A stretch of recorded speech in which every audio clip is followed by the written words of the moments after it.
પછી નો ગણવા માંડીએ છે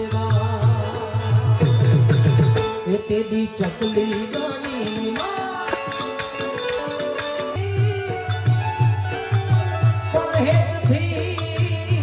માયા હાથને લાંબા કર્યા પછી નો ગણવા માંડીએ છે એ તેદી ચકલી